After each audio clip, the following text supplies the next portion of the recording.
It seems like each week the EU and US take a step backwards as Dubai takes a step forward when it comes to crypto adoption. Dubai announced a new law last week to regulate virtual assets in the Emirate. I made a video about it. And we started this week with crypto exchange FTX Europe receiving a virtual asset license to operate in Dubai.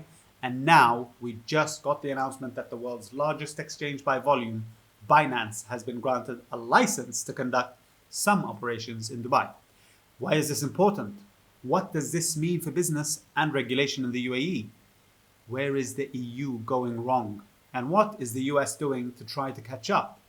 Well, I'm Jamil, and let me help you answer these questions and more in a simple list.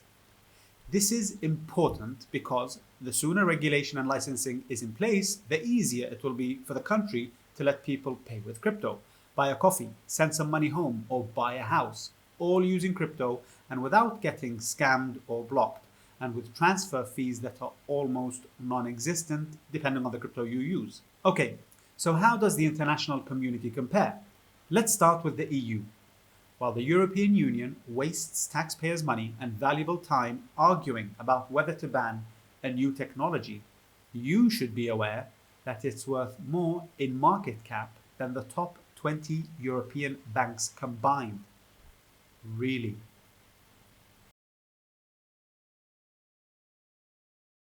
The EU move also demonstrates their total lack of understanding of the energy consumption argument of proof of work, which is how Bitcoin works. Look here. Proof of work consumes a third of the energy of the global banking industry, a 50th of the energy of the aviation industry. And this doesn't even address the fact that clean energy can create monetary value if used to mine crypto. I got these charts from yesterday's wonderful video by the brilliant CTO Larson. Follow him if you want to feel like the less smart person in the room when it comes to crypto. Oh, and just so you know, the EU ban did not go through and was opposed. And why are banks afraid and paying politicians to do silly things? Well, you might know that Bitcoin reached over $1 trillion in market cap recently, although it has fallen back below that number for now. Why is this significant? Well, it's because Bitcoin has had more invested in it than the top 20 European banks combined at just over 856 billion euros. So you can understand why they are afraid and paying politicians to kick up a silly fuss, wasting taxpayers' money and getting nowhere.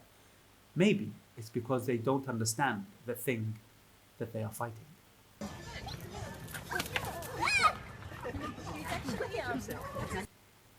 Now, to a country that embraces the new, the awarding to Binance of the virtual asset license from Dubai's recently formed Virtual Asset Regulatory Authority comes after a neighboring country, Bahrain, on Tuesday awarded Binance a crypto asset service provider's license, its first such license from a Gulf Cooperation Council country. What does this mean?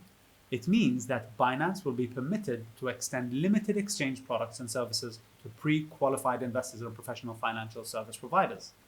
All licensed VARA service providers will be monitored progressively to open access to the retail market.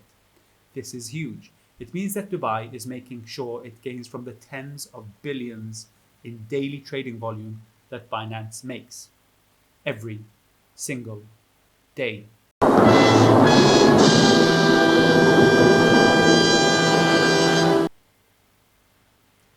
The crypto company will also anchor a blockchain technology hub in the Dubai World Trade Center. Maybe they'll be neighbors with FTX, who have also just received a virtual asset license to operate in Dubai. The United Arab Emirates, the UAE, with the capital city Abu Dhabi and Dubai, the international hub, has been pushing to develop the virtual asset sector and regulation to attract new forms of business as regional economic competition heats up.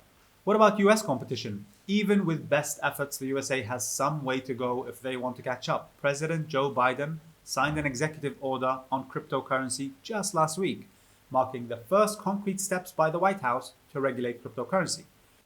Before I go, listen to this story. I met somebody yesterday here in Dubai who was setting up a licensed company to hold gold in a vault and then issue ownership of the physical asset as NFTs so that there's a permanent record.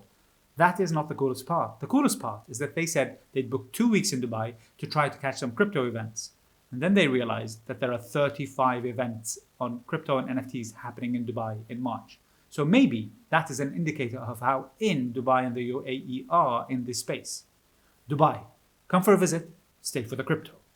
Share this video with people you think need to hear the news and start getting yourself educated about the future of money and value. It's already here.